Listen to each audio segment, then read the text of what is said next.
apa permohonan yang dalam hati kami, dan Tuhan akan menjawab itu. Jika kami yakin dan percaya kepadamu, Tuhan akan menjawab. Terima kasih ya Bapa. Kami manusia yang penuh lemah, dosa dan kelemahan-kelemahan, yang kadang-kala berbuat dosa di mata Tuhan tanpa sepengetahuan kami. Itu adalah dosa yang menjijikkan di mata Tuhan. Ampuni dosa dan kesalahan kami ya Bapa, hingga kami layak disebut anak Tuhan, layak menerima berkat dari sorgamu. Terpuji namamu ya Tuhan, hari ini, esok, hingga sampai selama-lamanya. Di dalam Kristus Yesus, dengarkanlah doa dan permohonan kami. Amin.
Ya Allah Bapa di surga, ini saatnya kami mau mendengar Engkau berfirman. Kuasailah hati dan pikiran kami, supaya firman-Mu ini memberi pesan yang membangun rohani kami. Dalam nama Yesus Kristus, kami berdoa kepadamu. Amin. Shalom buat kita semua. Shalom buat Bapak Ibu yang mengikuti ibadah ini dengan live streaming. Salam dari kami dari kantor Sinode untuk semua pelayan majelis BKS yang ada di wilayah sebelah sini. Dan pada saat ini kita akan mendengar firman Tuhan dari Injil Markus pasal 8 ayat 31 sampai 38. Pemberitahuan pertama tentang penderitaan Yesus dan syarat-syarat mengikut Dia. Kemudian mulailah Yesus mengajarkan kepada mereka bahwa Anak Manusia harus menanggung banyak penderitaan dan ditolak oleh tua-tua, imam-imam kepala, dan ahli-ahli Taurat, lalu dibunuh dan bangkit sesudah 3 hari. Hal ini dikatakannya dengan terus terang. Tetapi Petrus menarik Yesus ke samping dan menegur Dia. Maka berpalinglah Yesus dan sambil memandang murid-muridnya, ia memarahi Petrus, katanya, "Enyahlah iblis, sebab engkau bukan memikirkan apa yang dipikirkan Allah, melainkan apa yang dipikirkan manusia." Lalu Yesus memanggil orang banyak dan murid-muridnya dan berkata kepada mereka, "Setiap orang yang mau mengikut aku, ia harus menyangkal dirinya, memikul salibnya, dan mengikut aku.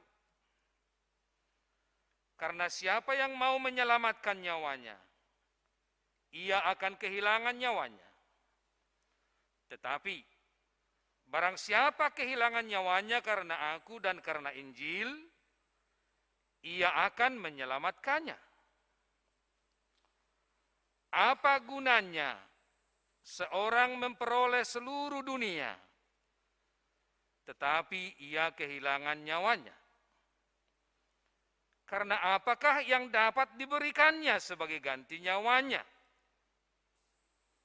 Sebab barang siapa malu karena aku dan karena perkataanku di tengah-tengah angkatan yang tidak setia dan berdosa ini, Anak Manusia pun akan malu karena orang itu apabila ia datang kelak dalam kemuliaan Bapanya, diiringi malaikat-malaikat kudus." Demikian firman Tuhan. Semoga Bapak Ibu masih bisa segar mengikuti firman Tuhan ini yang tidak akan lama kami sampaikan. Perikop ini merupakan satu kesatuan dengan ayat sebelumnya. Pada ayat 27 sampai 30, Tuhan Yesus membuat survei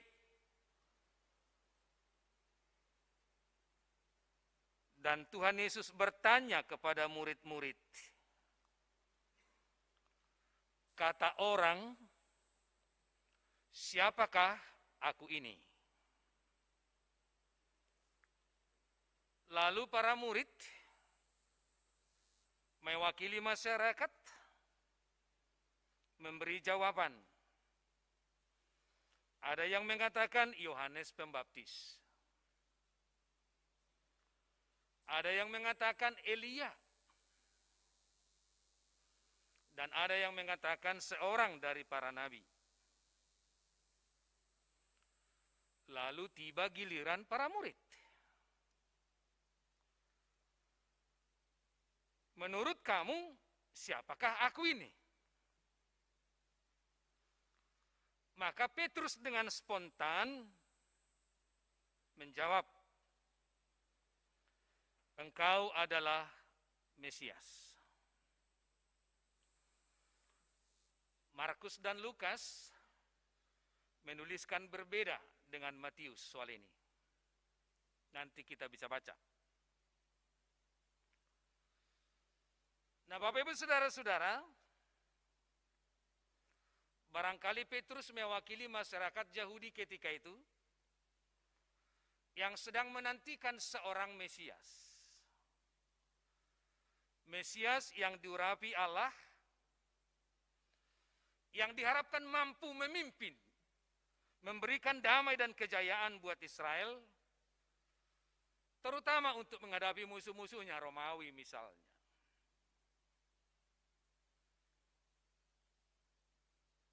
Jawaban Petrus ini semakin beralasan dan dikuatkan karena setelah Petrus dipanggil menjadi murid, beberapa kali mujizat dilakukan Tuhan Yesus. Penyembuhan, angin ribut diredakan, memberikan banyak orang makan, dan lain sebagainya.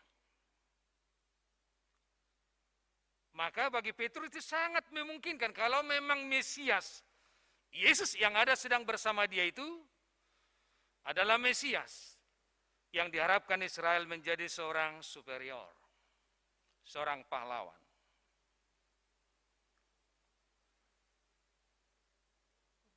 Kemudian Bapak Ibu, jawaban Petrus, engkau adalah Mesias. Diuji. Dia mengajar para murid dan memberitahukan bahwa anak manusia harus menanggung banyak penderitaan, ditolak oleh tua-tua, imam-imam kepala, dan ahli-ahli Taurat, lalu dibunuh, dan bangkit sesudah 3 hari. Markus mencatat hal itu dikatakannya dengan terus terang. Ketika Petrus menjawab engkau adalah Mesias, Tuhan Yesus berpesan, jangan kasih tahu kepada orang lain. Tetapi sekarang misi yang akan dijalani oleh Yesus adalah menyerahkan dirinya untuk keselamatan dunia. Dia harus mati di kayu salib.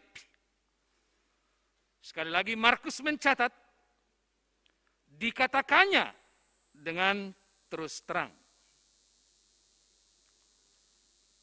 Tadi saya katakan, pemberitahuan tentang misinya itu diuji pengakuan Petrus. Sekarang episodenya, Petrus menarik Yesus. Petrus menegur Yesus. Ditarik ke samping. Dan saya mencatat dari kitab Matius, pasal 16 ayat 22, ucapan Petrus, kalau di dalam Markus tidak lengkap. Tuhan kiranya Allah menjauhkan itu. Hal itu sekali-kali tidak akan menimpa engkau. Nah sekarang Bapak Ibu, orang yang paling dekat sekalipun kepada Tuhan Yesus bisa salah konsep. Bisa tidak mengenal gurunya sendiri. Dia ditarik ke samping, ditegur, bayangkan. Itu tidak akan terjadi sama sekali menimpa engkau, katanya. Kemudian Yesus berpaling sambil memandang muridnya. Ia memarahi Petrus. Berarti tidak salah dong marah ya. Yang salah itu marah-marah ya. Kalau marah itu harus benar. Dan ini misalnya, kalau seorang pelayan misalnya kurang benar ajarannya, Paulus berkata dalam 1 Timotius 4:16, awasi dirimu, awasi ajaranmu. Itu. Nah, Yesus berpaling dan ia memarahi Petrus, katanya, "Enyala iblis, sebab engkau bukan memikirkan Allah, melainkan apa yang dipikirkan manusia. Engkau tidak memikirkan apa yang dipikirkan Allah, tetapi apa yang dipikirkan manusia." Saudara-saudara, Injil Markus mencatat sebutan gelar anak manusia. Sebutan atau gelar ini menggenapi perjanjian lama yang sudah dikenal dalam kitab Yehezkel dan Daniel. Secara khusus Daniel 7 ayat 13 sampai 14. Bahwa tampak dari langit seorang anak manusia yang kepadanya diberikan kekuasaan dan kemuliaan. Memang tidak disebut bagaimana itu dialami. Tetapi Tuhan Yesus menggenapi nubuatan ini, bahwa apa yang dinubuatkan dalam perjanjian lama benar adalah Yesus, tapi kekuasaan dan kemuliaan itu diterimanya setelah ia menderita, setelah ia dikubur dan dibangkitkan pada hari yang ketiga. Saudara-saudara yang mengikuti ibadah ini secara ragawi dan live streaming, saya mengulangi teguran Yesus kepada Petrus. Sebab engkau bukan memikirkan apa yang dipikirkan Allah, melainkan apa yang dipikirkan manusia. Bagi saya, ini bukan hanya sekedar pidato rohani, tetapi teguran Yesus ini menjadi permenungan yang sangat dalam buat kita. Siapa tahu Bapak Ibu, dalam tugas dan kehidupan kita sehari-hari, kita lebih mementingkan diri kita daripada kepentingan Allah.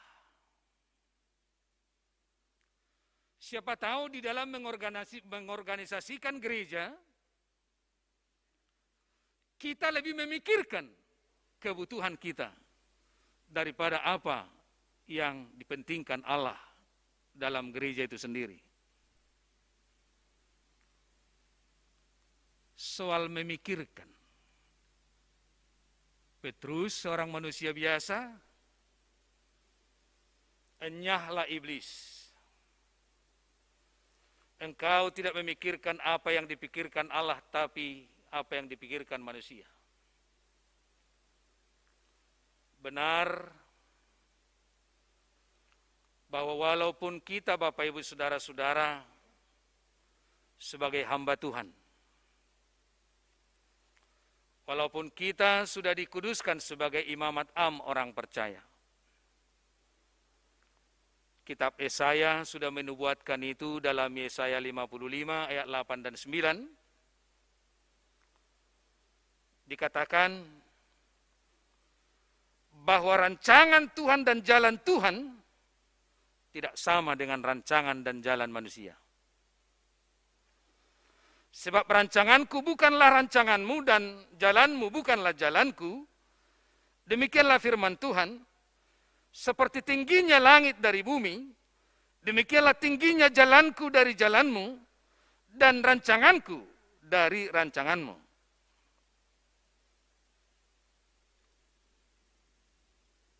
Keselamatan yang diberikan oleh Allah itu bukan produk manusia. Itu tidak pernah dirancangkan manusia. Keselamatan yang diberikan Allah kepada dunia ini adalah anugerah semata. Anugerah. Karena begitu besar kasih Allah akan dunia ini, sehingga ia telah mengaruniakan anaknya yang tunggal, supaya setiap orang yang percaya kepadanya tidak binasa, melainkan beroleh hidup yang kekal. Yesus adalah Mesias. Yesus adalah pemenang.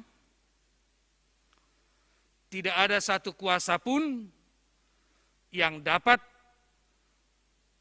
mengalahkan ketaatannya kepada Bapaknya. Sekali lagi Bapak Ibu, tidak ada satu kuasa pun di dunia ini yang dapat mengubah rancangan Allah. Tidak ada satu kuasa pun di dunia ini yang dapat menggagalkan rencana Yesus untuk mati di kayu salib, Dia melaksanakannya dengan sempurna. Tetapi pada hari ini, oleh Sekber FEM dan sudah didoakan oleh gereja-gereja, temanya berhikmat dalam Yesus. Seberapa jauh atau seberapa dekat Bapak Ibu, saudara-saudara yang mengikuti live streaming ini dengan Yesus? Seberapa jauh atau seberapa dekat? Dalam Yohanes 15 ayat 5 Tuhan Yesus berkata,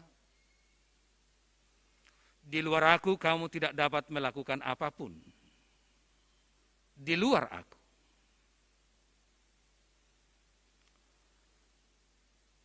Dalam 1 Korintus 1 ayat 24, Paulus membuat sebuah pengakuan. Yesus adalah kekuatan dan hikmat Allah. Dan sekarang pesan firman, berhikmat dalam Yesus. Dalam 1 Korintus 1 ayat 24, bahwa Yesus itu adalah kekuatan dan hikmat Allah. Dia memilih jalan salib untuk keselamatan dunia.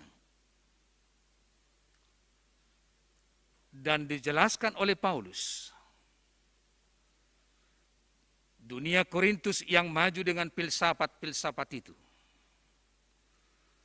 barangkali sama dahsyatnya dengan sekarang ini, di masa pengetahuan yang canggih, teknologi dan informasi ini, di mana kecerdasan intelektual semakin dituntut pada zaman ini. Ketika zaman Paulus, dunia mengaku bahwa salib itu adalah kebodohan. Dalam firman ini, kalau kita Bapak Ibu semuanya diajak berhikmat dalam Yesus, bersediakah kita Bapak Ibu memakai hikmat Allah, Yesus yang memilih jalan salib? Bagaimana Bapak Ibu memandang penderitaan? Apakah kita memahami ini bahwa penderitaan yang kita alami sebagai hukuman? Atau kita boleh memandang bahwa penderitaan ini adalah jalan saya mendekatkan diri kepada Tuhan? Bahwa saya memahami bahwa penderitaan yang saya alami ini memberikan kekuatan kepada saya di dalam nama Tuhan. Mendewasakan saya di dalam nama Tuhan. Nah Bapak Ibu saudara-saudara, sekali lagi panggilan kita berhikmat di dalam Yesus. Ada 3 yang saya tawarkan. Yang pertama, ketaatan. Ketaatan.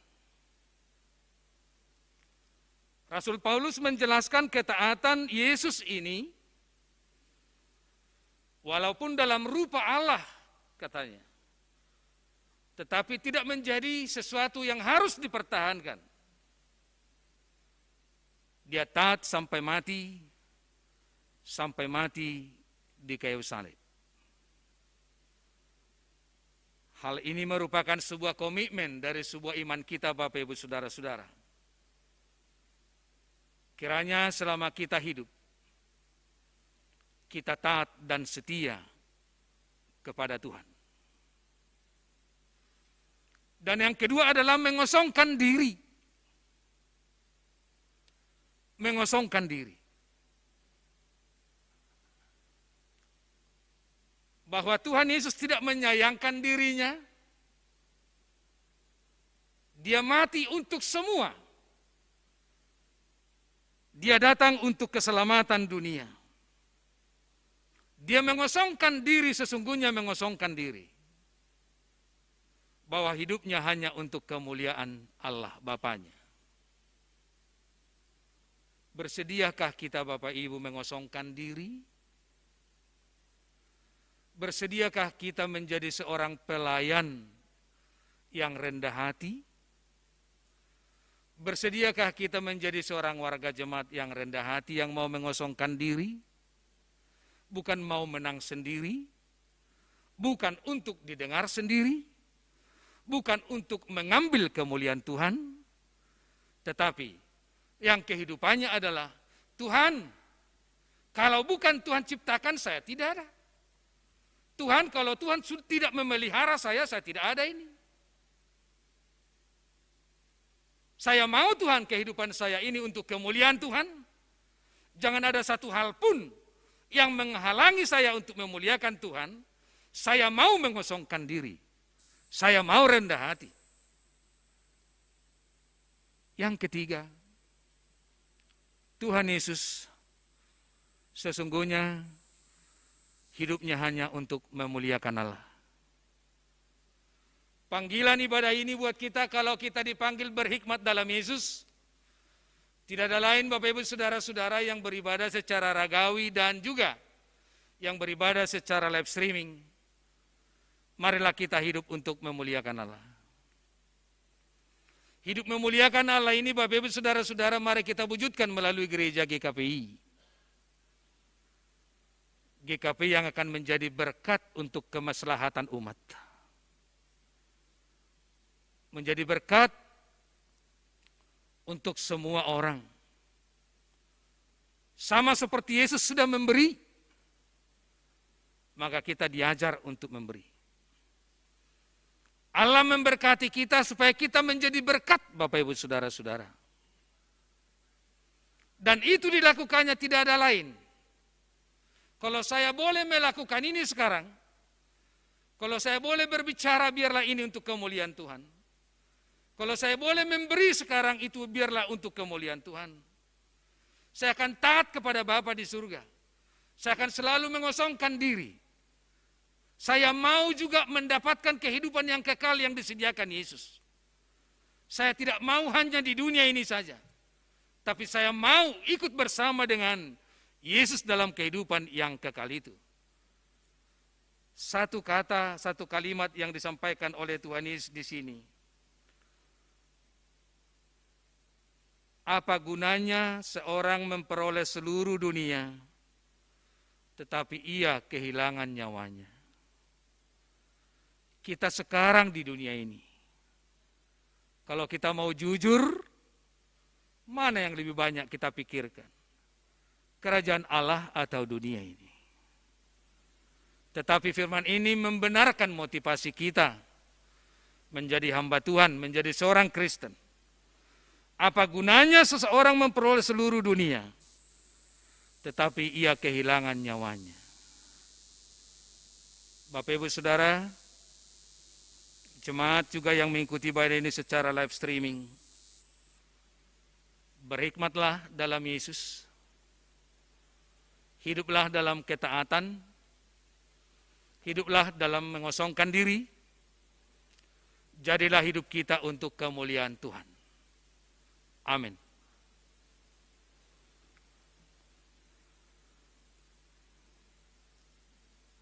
Terima kasih Bapa di surga buat firman-Mu ini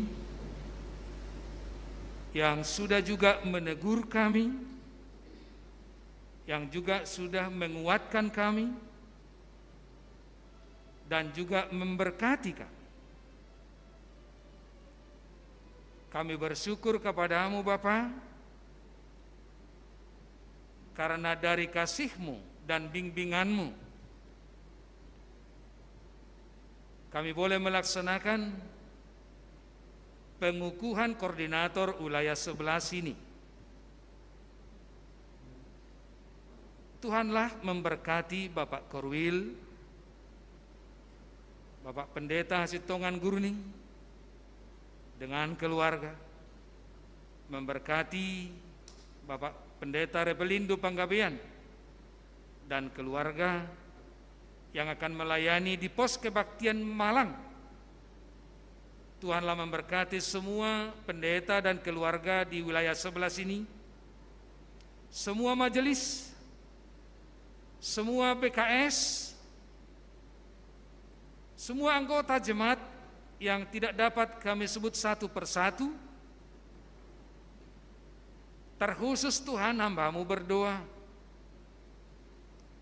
supaya kami sungguh belajar dari Yesus,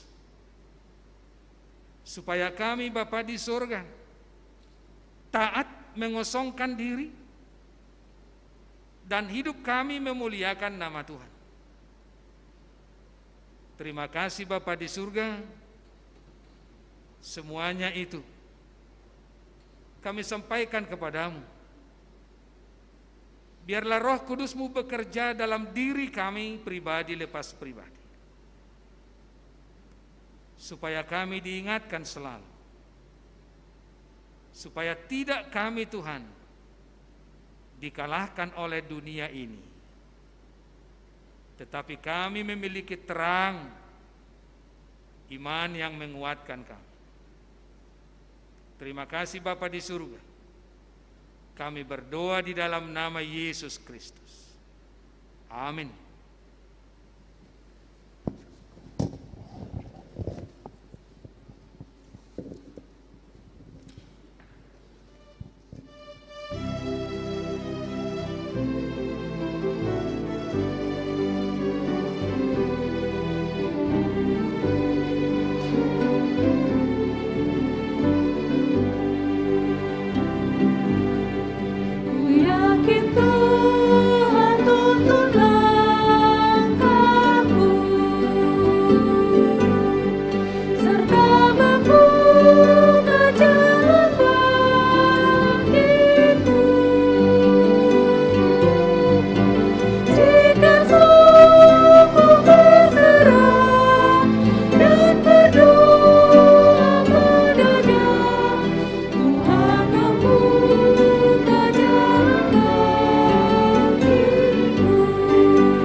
Jemaat yang dikasihi Yesus Kristus, kita akan memberikan sebagian berkat yang dititipkan Tuhan bagi kita sebagai persembahan. Firman Tuhan yang akan memberangkatkan kita dari Pengkhotbah 11 ayat yang pertama. Lemparkanlah rotimu ke air, maka engkau akan mendapatkannya kembali lama setelah itu. Kita berikan persembahan kita.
Kita berdoa. Ya Allah Bapa kami yang ada di surga, kami mengaku dengan setulus hati, Engkaulah sumber segala berkat dan karunia dalam hidup kami. Di sini kami mempersembahkan kurban syukur kami kepadamu. Terimalah persembahan umat-Mu dan berkati menjadi alat kesaksian persekutuan dan pelayanan jemaat-Mu ini. Jadikanlah hidup kami persembahan yang berkenan kepadamu, dan pakailah hidup kami untuk turut menghadirkan tanda-tanda kerajaan-Mu, kasih, keadilan, damai sejahtera, dan sukacita. Bukalah hati kami oleh Roh Kudus-Mu, agar kami senantiasa mengucapkan syukur kepadamu, di dalam nama Yesus Kristus Tuhan kami. Amin. Mintalah, mintalah, maka akan diberi padamu. Carilah, carilah, maka engkau akan dapat. Ketoklah, ketoklah, maka pintu kan dibuka, maka pintu kan dibuka, dibuka bagimu. Bapa kami yang di surga, dikuduskanlah namamu. Datanglah kerajaan-Mu.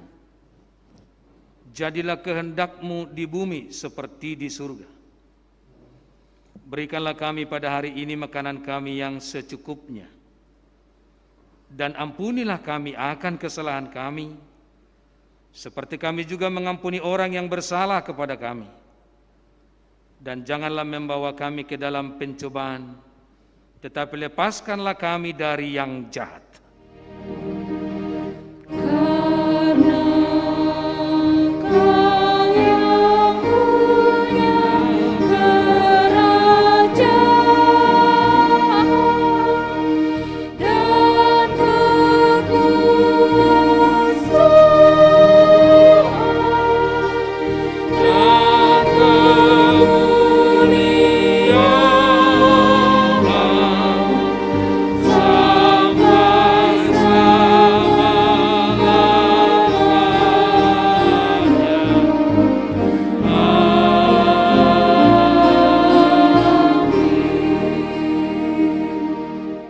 Terimalah berkat Tuhan. Tuhan memberkati engkau dan melindungi engkau. Tuhan menyinari engkau dengan wajah-Nya dan memberi engkau kasih karunia.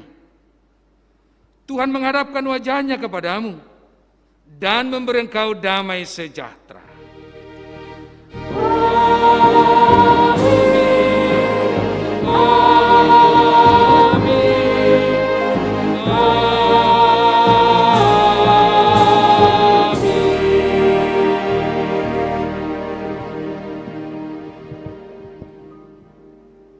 Selamat hari Minggu, Tuhan berkati. Shalom. Izinkan kami dulu para pendeta ini berfoto, silakan Amang. Sebelum kita mengganti jubah kita.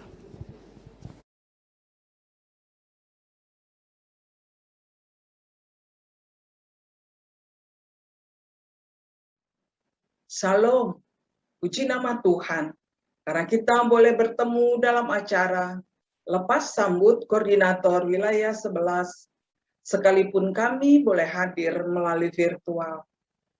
yang kami hormati Bishop GKPI, Bapak Pendeta Abdul Hutauruk MTH, seluruh pendeta yang melayani di GKPI wilayah 11, dan jemaat GKPI yang ada di wilayah 11 yang turut hadir pada acara hari ini.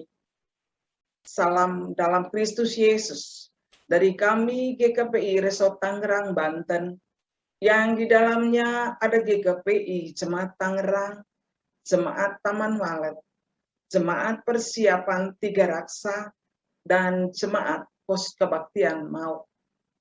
Pada kesempatan ini, kami ingin memberi tanda kasih berupa cenderamata kepada Bapak Pendeta Revalindo Panggabean STH sebagai ungkapan terima kasih kami atas pelayanan dan sumbangsi Bapak Pendeta selama ini sebagai koordinator wilayah 11 dalam pengembangan dan kemajuan pelayanan di GKPI Resort Tangerang.